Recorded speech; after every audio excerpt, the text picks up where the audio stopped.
ready for 60 minutes of news, scores, and highlights. Welcome to the show, everyone. Along with David Pratt, I'm Gino Retta. The NHL All-Star break begins this Friday, so David, we better enjoy the action while we can. And we start with the Oilers in Dallas. So far this season, the Stars have lost 230 man games to injuries. It's a big reason why they have not looked like Stanley Cup champions. However, you would get an argument from the Edmonton Oilers. The Oilers had lost 7 straight games in Dallas. This was their 4th meeting this season. In the first period, the Stars get on a 5-on-3. Kurt Muller to Hull to Mike Modano. He buries the rebound. It was 1-0 for Dallas. Billy Guerin has points in 6 of his last 7 games, and when you're hot, hey, you're hot. Late in the first, the Oilers get on a power play. Tom Potty over to Guerin. He one-times it, and it was all tied up at 1. Now, the Oilers had lots, and I mean lots of chances in this one. Ren Murray gets on a 2-on-1. He walks in, takes the shot. Ethan Moreau has a wide-open net, but he cannot seal the deal. Then Murray will get it up to Mike Greer. Watch as he fights off the check and then rings it off the post. The Stars also had their problems. In the third period, Grant Marshall is all alone in front, but he cannot pull the trigger. Minutes later, Brett Hull will fake the shot. Now this fooled everybody. What a great pass to Keith Carboneau. Easy money. Check out the smile on Brett Hull. The Stars go on to win it. The final was 2-1. The Stars have lost only once in their last 15 meetings with the Oilers. Mike Modano had 1 goal. He now has 8 points in his last 5 games. Elsewhere, the Coyotes were the hosts for a wild and crazy shootout. Strap in because here we go. First period, Jeremy Roenick behind the net. No look pass to Keith Tkachuk. Captain Coyote roofs it, and it's 1-0 Phoenix. Just 44 seconds later, Kurt Mulvey to Chris Draper to the back of the net. Off Sean Burke and in, 1-1 tie. The place went nuts. Lots of Wings fans in Phoenix, including at least one packing sushi. Second period, more fast and furious scoring. Brendan Shanahan, 2-1. 20 seconds later, Greg Adams gets the rebound, 2-2. 39 seconds later, Roenick the wrist shot, 3-2. 28 seconds after that, Matthew Dandino. 4 goals in a minute and 33 seconds. It's a 3-all tie. They settled down for a while, then midway through the third period, Mika Alatalo finds a pinching Teppo Numminen, snaps it home, 4-3 Coyotes. Wings pressing to tie it. Nicholas Lidstrom blasts from the circle and scores. But wait, referee Mick Magoo calls goaltender interference on Thomas Holmstrom. The Wings argue to no avail. The Coyotes add an empty netter and go on to win a rather wild one, 5-3. Keith Tkachuk continues to kill the Wings. He had a goal and 3 assists to give him 19 goals and 16 assists in 37 career games against the Wings. To the Ducks and the Bruins. On Saturday, Anaheim dropped Pittsburgh 7-1. The Ducks were looking to win another road game. In the first period, Ruchin takes the shot. It's tipped by Paul Correa, and it was 1-0 for the Ducks. Then the Bruins come back. P.J. Axelson will drop it to Rob DeMaio, over to Joe Thornton. The game is all tied up at 1. Then the Ducks get on a power play. Correa sets up Timo Solani. Forget about it. It was 2-1 for Anaheim. Then the Ducks get on another power play. Correa makes the sweet pass to Solani, and that made it 3-1. In the second period, Ray Bourque cannot buy a break. He's not had a point in 7 games, and on this play, he gets called for tripping. He never touched the guy. Go figure. In the third period, Thornton will get it out front to Anson Carter. Just like that, cut the lead down to 1 goal. But then Anaheim gets on yet another power play. You've seen this movie before. Solani to Correa. That's his 30th of the season. The Ducks go on to win it. The final was 4-2. Paul Correa and Timo Solani each extended their goal-scoring streaks. Correa now stands at 6 games. Solani now at 5. Correa and Solani now are also the first teammates to score in 5 straight games since Eric Lindros and Joseph Baranek in October of 1993. David, of the Islanders and the Kings. Teams facing each other for the first time since the Zygmunt Palffy trade. Kings on the power play. Brian Smolinski, part of the trade, missing the wide-open net. Ouch. Still in the first, scramble in front of Weeks. Robitaille, nice pass to Josef Stumpel. Robitaille, the playmaker. Second period, all LA. Up 2-0, 3-on-2. Josef Stumpel passes through Palffy right to Luc Robitaille, who scores. Just minutes later, Glenn Murray lets the shot go. Stumpel the rebound. The backhand to Murray. Open net. 4-0. And they're just pouring it on. Matthias Nordstrom. Point shot. Bounces right to Luc Robitaille, who ties Stan Mikita for 19th on the all-time list with 541. 5-0 Kings at that point. They go on to win at 5-2. Palffy picked up 3 assists in his first game against his former teammates. Since the trade, he has 46 points in 45 games. to the Predators and the Rangers. It was a showdown between the highest and the lowest payrolls in the NHL. In the first period, Randy Robitaille steals it, and then he walks in, but he's hauled down by Lefebvre, and hey, kids, that's a penalty shot. So here we go. Robitaille takes his time, and he didn't fool anybody, especially not Richter. It's still 1-0 for New York. The Rangers add to that right here. Mike York does all the work. He now leads all rookies with 16 goals. It was 2-0. Everything worked for New York on this one. In the third period, Radek Dvorak gets a breakaway. That's his second of the game. It was 4-1 for the Rangers. I got to tell you, this was a rough night even for the cameraman. Peter Nedved will take the shot. Watch this. Right in your face. Now, check out the camera. All right. Kind of looked like a back end of a Saturday night. You know what I'm talking about? Yeah, all right. Still in the third. Dvorak gets on another breakaway. That's his hat trick. His first in his career. It made it 5-1 for the Rangers, and New York goes on to win it.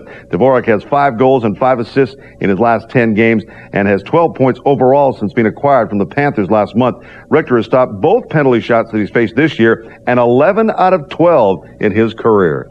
To the Penguins and the Thrashers, Tom Barrasso making his first start since January 25th versus the New York Rangers. Early first period, Matthew Barnaby trying to fire up the Penguins. Barnaby giving it to Roman Endor, just plowing the Thrasher. And then when the fight was all over, apparently Barnaby really enjoyed it. Midway through the first, the Thrashers on the power play. Yannick Tremblay's shot is stopped, but Daryl Shannon will turn, and his shot will be tipped by Dean Sylvester.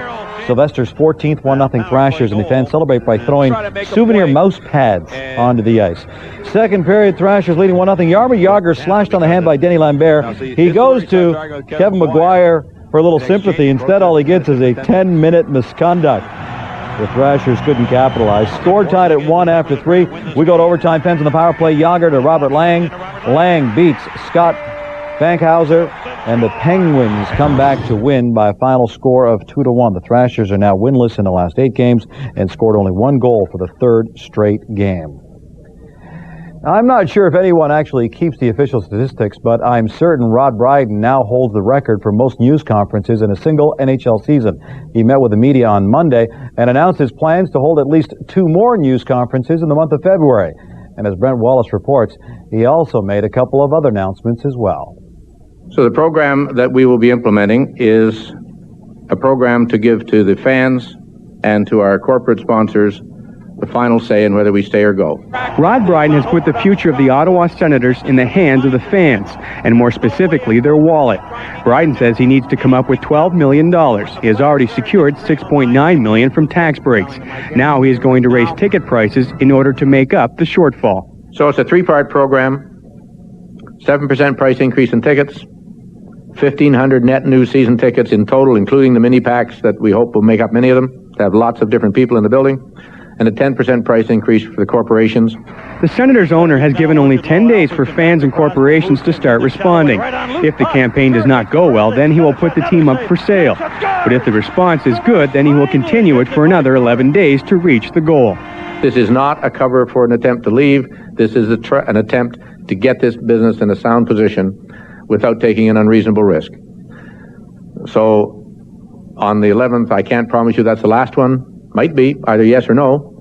It might also be we're partway there, but not all the way, and I'll have to see you again on the 21st. There is also the possibility of Brydon receiving some more tax dollars. The Ottawa-Carleton regional government is asking the provincial government to look into taxing the American teams when they play games in Ontario. It is a tax already used in some U.S. states. If the provincial government approves it, the tax could bring in $14 million. However, Brydon isn't so sure he will receive any of the money. Makes perfect sense to me.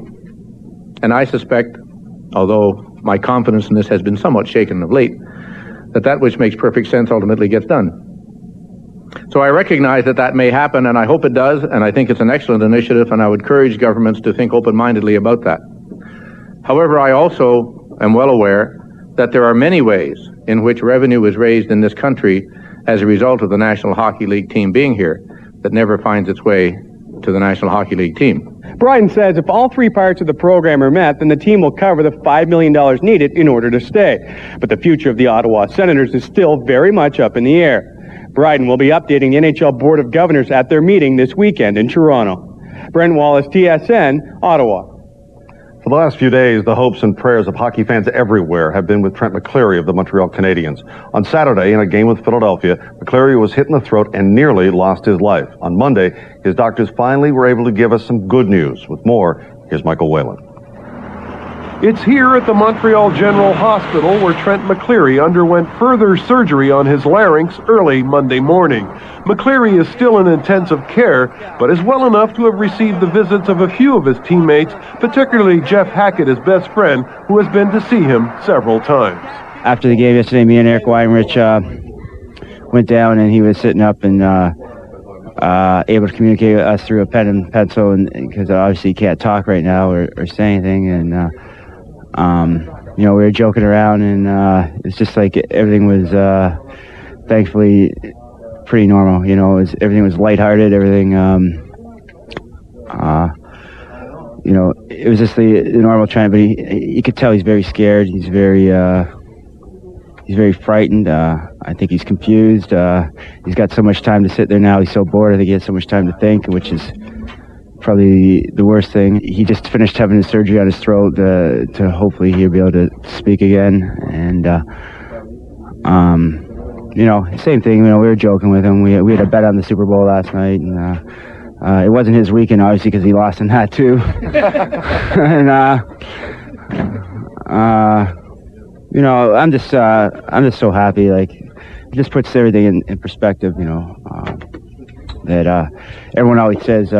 Your health, as long as you have your health, everything's good. And this really opened my eyes. I think it opened our teammates' eyes, our family's eyes. In the long term, Trent McCleary faces months of rehabilitation, and right now, doctors are unwilling to say whether he's going to have full capacity of his voice when he recovers. But the short-term prognosis is positive, good enough that McCleary is likely to attend a media update with the doctors later this week. Michael Whalen, TSN in Montreal.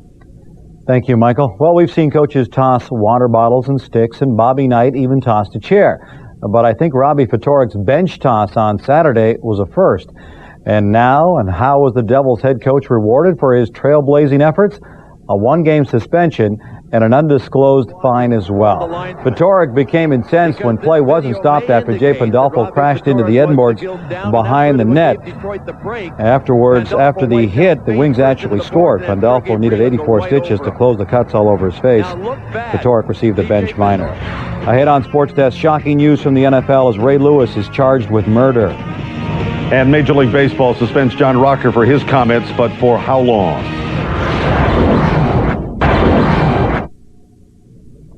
Atlanta police have charged Pro Bowl linebacker Ray Lewis of the Baltimore Ravens with murder. Preliminary reports say the charges stem from an attack on two men outside an Atlanta bar following a Super Bowl party. Witnesses say the two victims were stabbed during a fight with 6 other men. The attackers then fled in a car, firing at least 5 gunshots as they sped away. One man died at the scene. The other died at hospital. The men were 21 and 24 years of age. Lewis is still in police custody and will appear in court on Tuesday. The Baltimore Ravens released a statement saying they're trying to gather as much information as they can right now, and they are waiting till they've spoken to Ray Lewis or his representative before making any further comment. John Rocker of the Atlanta Braves will not be going to training camp this season. Major League Baseball has now suspended Rocker until May 1st for the racial and ethnic remarks he made last month. Rocker was also fined $20,000 and was ordered to undergo sensitivity training. With more, here's Rod Smith. In announcing the suspension, Bud Selig said, Major League Baseball takes seriously its role as an American institution and the important social responsibility that goes with it. We will not dodge our responsibility. Mr. Rocker should understand that his remarks offended practically every element of society and brought dishonor to himself, the Atlanta Braves, and Major League Baseball. The terrible example set by Mr. Rocker is not what our great game is about, and, in fact, is a profound breach of the social compact we hold in such high regard. His teammates are prepared to stand by him while they feel he should have received this discipline, and they feel all of that is appropriate. They are also willing to give him the second chance as a teammate of theirs, provided that he understands the conditions about how you represent the Braves organization, how you act as a Braves player, and the responsibilities of that. Rocker has also been banned from joining the Braves at spring training, something that the team believes could wind up benefiting Rocker in the long run. Getting as far removed from media attention, getting as far removed from security issues, and getting as far removed from the circumstances that led him into this problem are, I think, what was the main concern of everyone. And no doubt, removing him from the microscope of spring training was a real factor in their determination. I don't know that for a fact, but I'm confident that it was. The Players Association is expected to fight this suspension. In the meantime, Rocker has issued his own statement. Quote, "I do not believe it is appropriate that I should be harshly disciplined for my misguided speech," unquote. 17 records were broken or tied in Super Bowl 34, a nice stat, but at this point, it's completely irrelevant to the players involved in the game. For the Titans, the only stat that really matters is Kevin Dyson was a half-yard short of the end zone on the final play of the game. While the Rams are just trying to break the record for the longest Super Bowl celebration ever. A crowd estimated at over 200,000 people gathered in downtown St. Louis for a parade of the team's honor. It's the first parade to celebrate a St. Louis team since the Cardinals won the World Series in '82.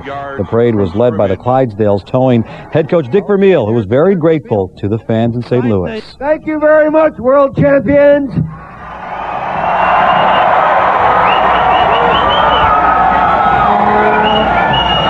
As a representative of these guys, our management, my coaching staff, I'd like to thank you for your support, and I want you to know the Rams aren't world champions. St. Louis is world champion. We all are. I can tell you that I always dreamed about it, and when you get a team together like we've got here, support from the fans like we've got, and there's no doubt that we could have done it this year.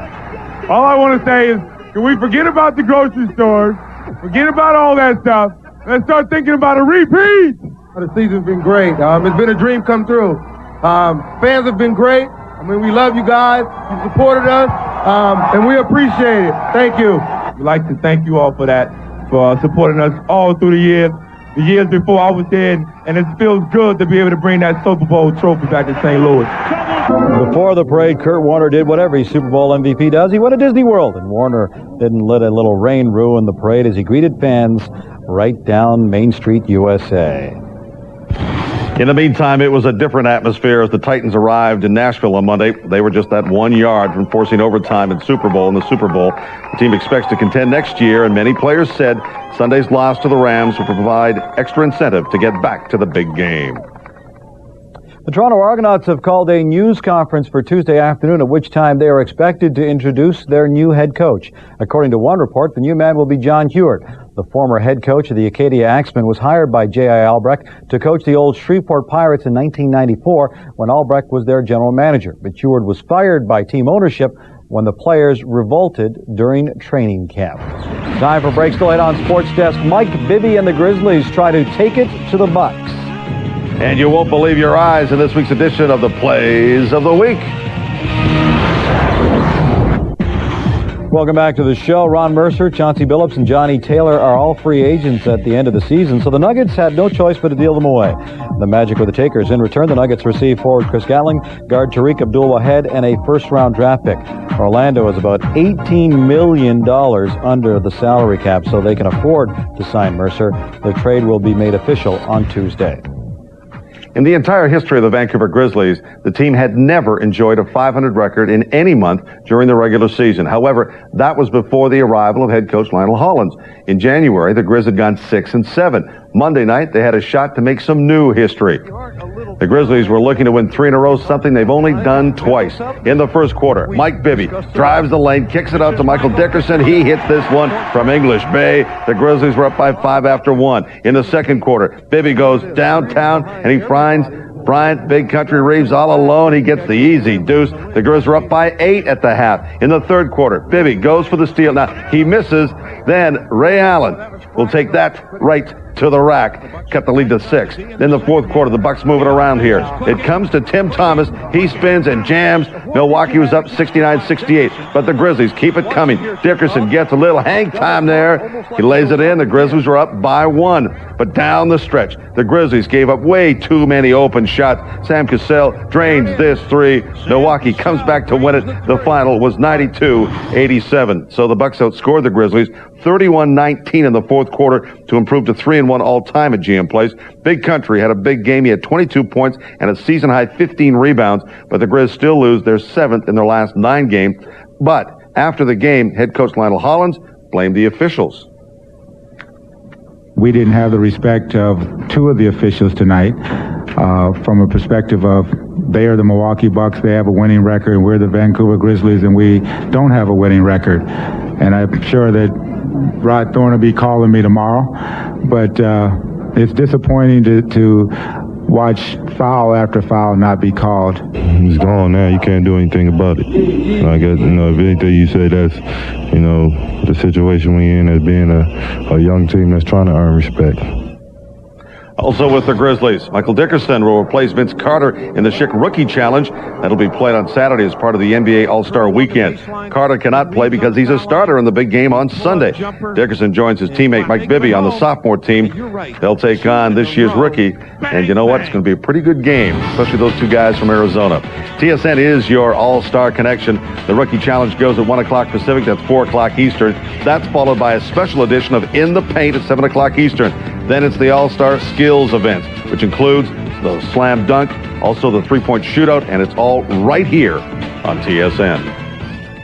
To perform above and beyond expectations, to reflect an aspect of your game in such a way as to draw the praises of people who wouldn't even ordinarily tune in to view your sport.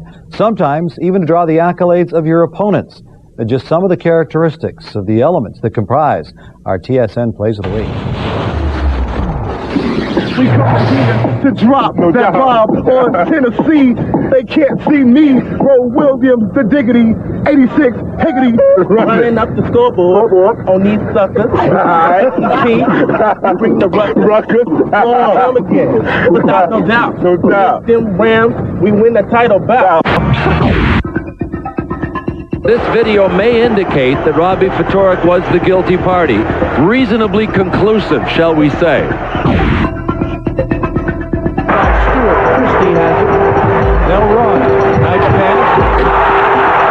What's the change of direction there? I mean, you can't even get an appreciation of how good that was, and he takes the ball to the other side.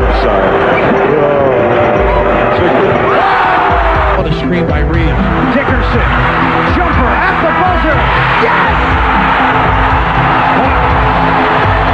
For the second night in a row. The Ram quarterback from Northern Iowa, number 13, Kurt Warner. Warner goes over the middle, juggled, caught. Oh, touchdown. Warner to throw. Going deep downfield, adjusting for it is Isaac Bruce. And Isaac Bruce threads his way for a touchdown. He just completed, in my estimation, the greatest season. And it couldn't happen to a better guy than this guy here. Quite a finish still to come on Sportsdesk. The Edmonton Oilers and Dallas Stars mixing things up in the Lone Star State. Highlights and scores when we come back. Pride and Retta back for the second half recap of the day's action in the NHL. The Oilers were the only Canadian team on the ice on Monday, David, and they had their work cut out for them. To say the least. The only thing tougher than getting to the top is staying there. After the first 20 games this season, the Dallas Stars had a losing record, but the Stars are once again looking like champions. And on Monday, they found themselves just 2 points out of first place in the Pacific Division. As for the Oilers, they had not won in Dallas in 7 straight. This was their 4th meeting this season. In the first period, the Stars get on a 5-on-3. Muller to Hall. Modano right there to bury the rebound. 1-0 for Dallas. Billy Guerin has points in 6 of his last 7 games. And when you're hot, you're hot. Late in the first, the Oilers get on a power play. Pody will get it over to Guerin. He one-times it. That's his 15th. And this thing was all tied up at 1. The Oilers had lots and lots of chances in this one. Ram Murray will get on a 2-on-1. He will take the shot. Ethan Moreau has an open net, but he cannot seal the deal. Then it's Murray again. This time he sets up Mike Greer. He fights off a check, and he rings it off the post. The Stars also had their problems. In the third period, Grant Marshall is all alone in front, but he cannot pull the trigger. Minutes later, Brett Hull will fake the shot. He fooled everybody. What a great pass to Guy Carbonneau. Easy money. Check out the smile of Brett Hull. The Stars steal one. The final one in this one was 2-1. The Stars now have only lost once in the last 15 meetings. That's why Hull is smiling. Mike Modano had a goal, and he has now 8 points in his last 5 games. Oh, the Wings and the Coyotes hooked up in quite an offensive festival. First period, Jeremy Roenick behind the net. No look pass to Keith Tkachuk, and Captain Coyote roofs it 1-0 Phoenix. 44 seconds later, Kurt Maltby to Chris Draper to the net. 1-1 tie. The place going nuts. Lots of Wings fans in Phoenix, including at least one packing a little sushi. Second period, more fast and furious scoring. Brendan Shanahan, 2-1. 26 seconds later, Greg Adams, 2-2. 39 seconds later, Roenick, 3-2. 28 seconds after that, Matthew Dandino, 3-3. 4 goals in a minute and 33 seconds. They settle down for a while. Then midway through the third, Mika Alatalo finds a pinching Teppo Numminen. He snaps it home, and it's 4-3 for the Coyotes. The Wings pressing for the tie. Nicholas Lidstrom blasts from the circle and scores. But wait, referee Mick Magoo calls goaltender interference. Out of the crease. Holmstrom right there in the crease. Butt in the face, no goal. Coyotes add an empty netter and win it 5-3. The Coyotes have now lost only once in their last 9 meetings with the Red Wings. They are 7-1-1 over that stretch. To the Ducks and the Bruins.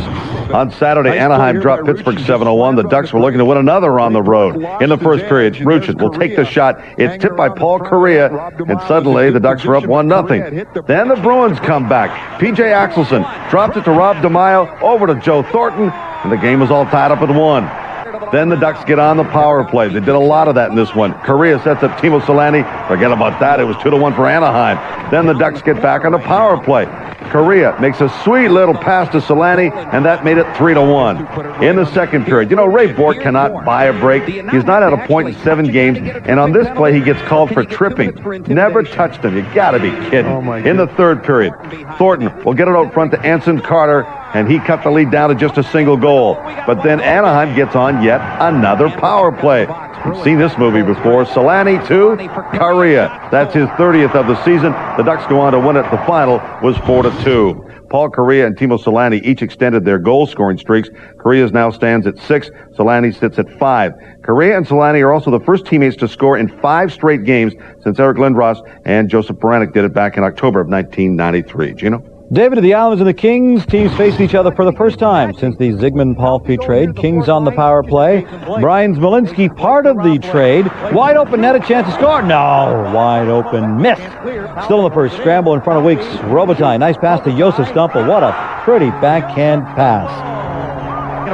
Second period, all LA up 2-0, 3-on-2. Josef Stumpel passes through Palffy to Luc Robitaille, who scores. Minutes later, Glenn Murray, the shot. Stumpel the rebound, backhand to Murray, open net scores, 4-0, and they're just pouring it on.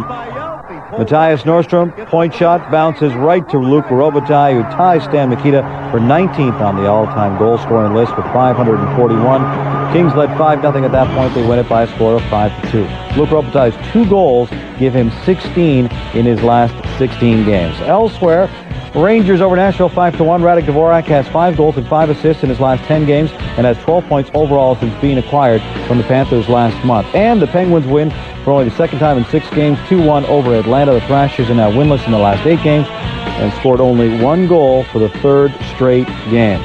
Guess what? The NHL Player of the Week is not a goaltender. Sergei Gonchar victimized goaltenders last week by picking up 3 goals and 7 assists in just 4 games.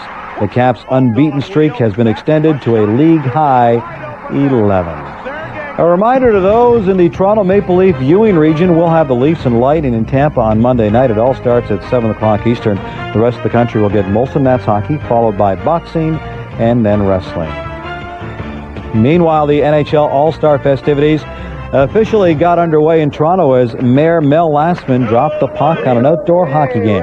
More than 180 players are out to set a world record by playing continuously until the All-Star game on Sunday. And indoors, the final touches are being put on the NHL Fantasy. The 300,000 square foot interactive hockey theme park opens on Wednesday and will come complete with virtual reality games, skills challenges, the Stanley Cup, a chance to meet NHL All-Stars and heroes, and a whole lot more. Now, wouldn't it be something if we could bring together all the top NHL draft-eligible players, split them up into 2 teams, and then put them in a game to show what they can do? Not only is that a great idea, it's been done. Here's Bob Pronick with a look ahead to the 5th annual CHL Top Prospects game. 40 of the top CHL prospects are preparing to impress their future employers. The players have been split into 2 teams by the NHL Central Scouting Bureau for the 5th annual showcase. In the past, all prospects have gone on to be selected by an NHL club, with 75% of the participants being taken in the first 2 rounds. So a strong performance could have a lasting impression. Sink or swim, yeah, obviously, and hopefully just come out with a good showing on Wednesday night and just have a good game. Everybody have the same pressure here. You know, everybody wants to prove to climb in the rank, and if you're at the top, you don't want to go down. So everybody has that little bit of pressure. So I think it's the same for everybody. They can't really base everything on one game, I'm sure. But of course, it means a lot because this is where they get to compare each player to one another, and because we got the top prospects here. Don Cherry will be out to break the 2-2 series deadlock with Bobby Orr as he coaches Team Purple this year. Being a part of the NHL's All-Star festivities hasn't hurt the interest in the prospects game. We're closing in on 8,000 plus, which is great. We're a few days out. When you consider everything that's going on around the NHL All-Star festivities, I think it's a tremendous statement, and so we're really excited by it. Well, the NHL All-Star game is usually a wide-open affair that's high-scoring with little defense and very few hits. The CHL Prospects game is something different. In the last couple of years, the margin of victory has been by 1 or 2 goals. These players have plenty on the line as the outcome of this game could affect the rankings in the upcoming draft. And for that, they're out to prove that they are the future of the NHL. Bob Pronick, TSN, Toronto. Thank you, Bob. Barry Lemieux is making big plans for this summer, and they have nothing to do with hockey. Lemieux wants to create his own golf tournament. The idea is to put together a mixture of big money and big names. Lemieux is organizing a celebrity Pro-Am golf tournament in Bromont, Quebec in August. It's a 4-day event running from August the 2nd to the 6th, and that includes a skins game and a Pro-Am. The purse is $225,000, and Lemieux is hoping to attract 72 golfers, including names like Michael Jordan, Wayne Gretzky, Johnny Bench, Lynn Swan, and Brett Hull. Now, according to Lemieux, less time spent on hockey actually means more time to improve his golf game. I'm going to try to play a little bit more this year. Obviously, I've been busy the last couple of years with the team, but I think we're doing much better now, and that's going to give me an opportunity to go out and play for the moment. Coming up, Penny Hardaway returns to Orlando to settle a score with the Magic. Well, there's no place like the Metrodome for Butch Huskies. Stay tuned. The Washington Wizards are dead last in the NBA's Atlantic Division, so it's not surprising they made a coaching change. But what is surprising is they've hired Darrell Walker, a guy who up until now was coaching the team that was dead last in the CBA's Atlantic Conference. Michael Jordan wanted Rod Higgins, an assistant with the Warriors, but they could not work out a compensation package. So the former Raptor coach got the job. I'm happy to be here. We got a nice little nucleus of players. I'm sure Michael and Wes, when they put their heads together in the future, they're going to add some more talent to this basketball team. But what we have right here, I'm not saying that we're an echelon team, and I'm not saying we're a bad team. I think we're somewhere in the middle. And we have to come together and play hard every night, and we'll get our share of wins. I think the thing that sparked me the most about Darrell is his leadership qualities, his straightforwardness. I think his ability to certainly inspire the players and get them motivated to play the game of basketball, his defensive awareness. I've been fortunate enough to be hired by 2 of the greatest players to ever play the game at their positions, Michael Jordan and Isaiah Thomas. There's no way I was going to be a coach in Toronto and not pick Isaiah Thomas's brain. There's no reason why I won't pick his brain from time to time. I mean, that would make me look crazy if I wouldn't do that. I mean, you're talking about you got Michael and Isaiah Thomas that you can pull into your room and say, you know what do you think about this? And pick their brain. I'm not intimidated by that at all.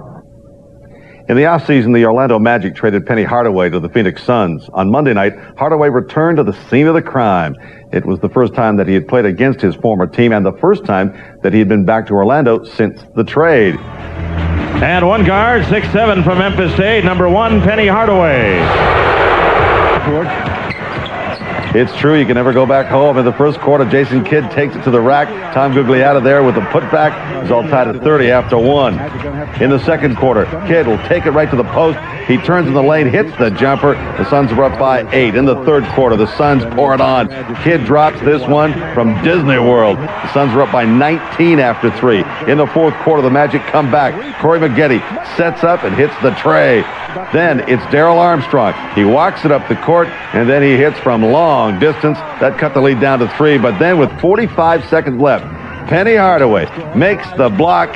Yeah, have yourself a nice day. The Suns go on to win it 117-113. In his return to Orlando, Penny Hardaway had 21 points while adding 4 rebounds and 4 assists. The Suns beat the Magic for the 5th straight time. To the 76ers and the Nuggets. First quarter action, Sixers on the break. Allen Iverson and Matt Geiger work the give and go. Geiger with the finish. Sixers by 7 after 1. Second quarter, Nuggets turn on the offense. Ron Mercer pulls up for 2 of his 15. Nuggets lead by 2 at the break. 1.1 seconds left in the third. Antonio McDyess with the long inbounds bomb to Brian Stith. He hits it at the buzzer. Nuggets by 4 after 3. Under 30 seconds to go in the game. Nuggets put it away. Mercer to George McLeod from outside. It's good. Nuggets win it 83-80. So Ron Mercer scored a team-high 15 points in his final game as a Nugget. As we mentioned early in the show, he will be officially sent to the Magic on Tuesday as part of a 5-player trade. Elsewhere, it was Miami over Detroit 104-82. Pistons were without Grant Hill for the 3rd straight game with a bruised hip. His status remains listed as day-to-day. Alonzo Mourning scored at least 20 points for the 10th straight game, breaking the team record previously held by Glenn Rice. All right, let's get to the Kings and the Timberwolves. Kevin Garnett had scored 65 points against the Kings in the first 2 games of the season, and Garnett was on fire. Man, I tell you, it was showtime. Garnett had 10 points in the first quarter. Timberwolves were up by 11 in the second quarter. Bobby Jackson gets stuffed by Chris Webber, but he gets the second shot to go. Jackson had 13 points in the half. In the third quarter, Anthony Peeler to Garnett, and it was jam time. He had 31 points as the Timberwolves win it 105-90. Bobby Jackson earns his first career triple-double with 17 points, 12 assists, and 11 rebounds. The T-Wolves beat the Kings for the 8th time in their last 11 games. A 2-alarm fire forced the LA Lakers to evacuate their hotel on Monday night. Firefighters put out a small fire that started in the basement of the hotel in San Antonio. The Lakers were staying there before Tuesday night's game against San Antonio. There were no injuries in that fire.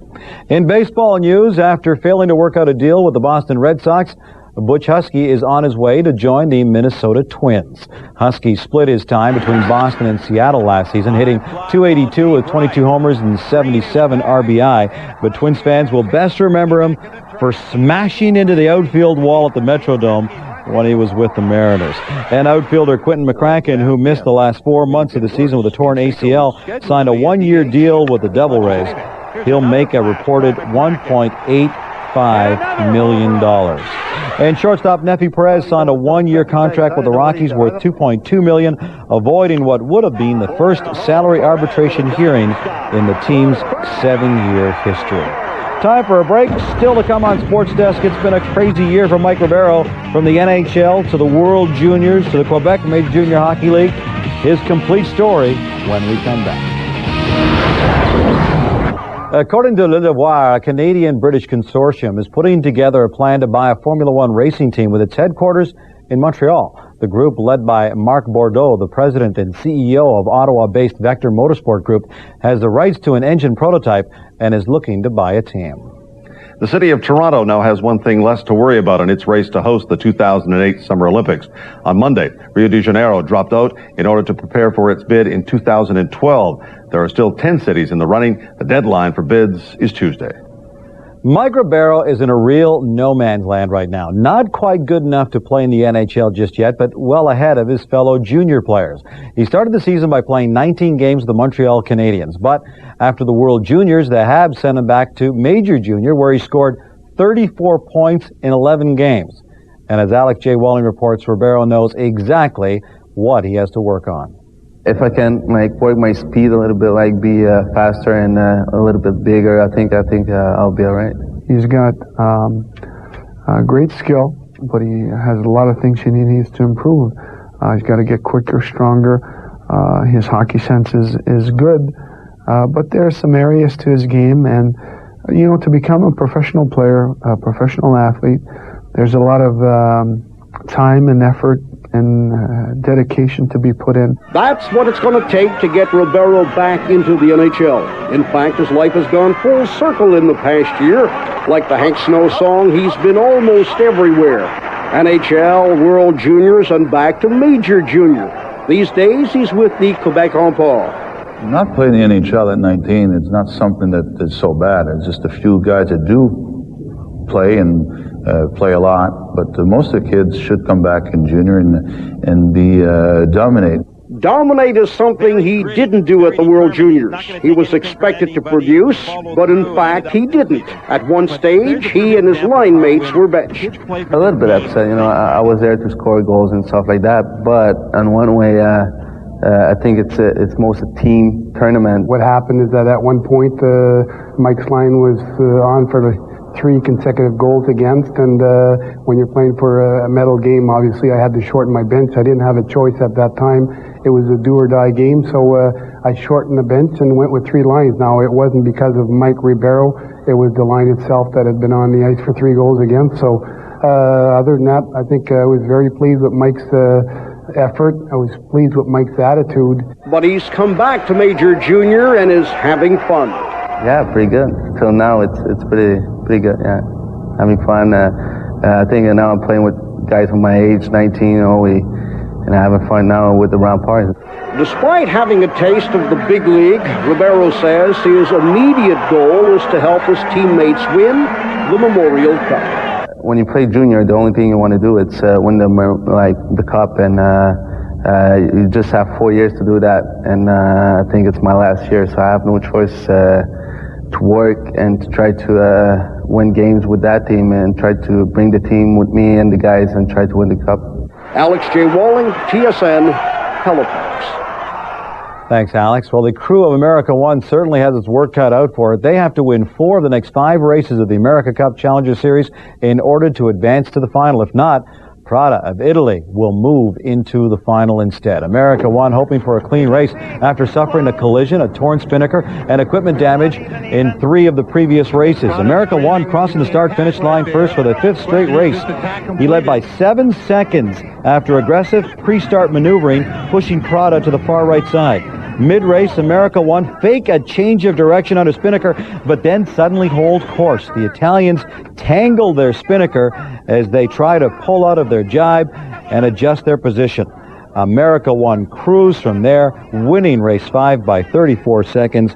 The Prada still leads 3-2. You can see race 5 in its entirety here on TSN. Our coverage begins on Tuesday afternoon at 3:30 Eastern, 12:30 Pacific. The highlight of the night is coming up right after this final break.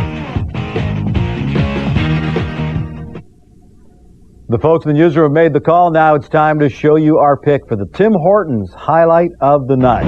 And before we go back to Los Angeles, the Kings and the Islanders, Luc Robitaille grabs the rebound, and then beautiful backhand pass to Josef Stumpel, who scores in the wide-open cage. What a great pass by lucky Luc Robitaille. Terrific effort for the backhand out in front to Stumpel for the goal in our highlight of the night. And David, still with hockey, the Dallas Stars continue to roll right along, a 2-1 victory over the Edmonton Oilers. I got to tell you, Gino, it would appear the Stanley Cup hangover for the Dallas Stars is finished. I mean, they're back. They're playing the same kind of style that made them so successful last year. Even Brett Hull is getting along with people, so anything is possible. You just never know, David. There was one Canadian NBA team in action on Monday night. It was the Grizzlies the Grizzlies losing to Milwaukee 92-87. The Bucks outscored the Grizzlies 31-19 in the 4th quarter. A reminder to hockey fans in the Toronto Maple Leaf viewing region, you can see the Leafs take on the Tampa Bay Lightning. Our coverage is underway at 7 o'clock Eastern. For David Pratt, I'm Gino Reda. We'll see you later. Sports Desk Commentators Clothing, courtesy Mateo Mas.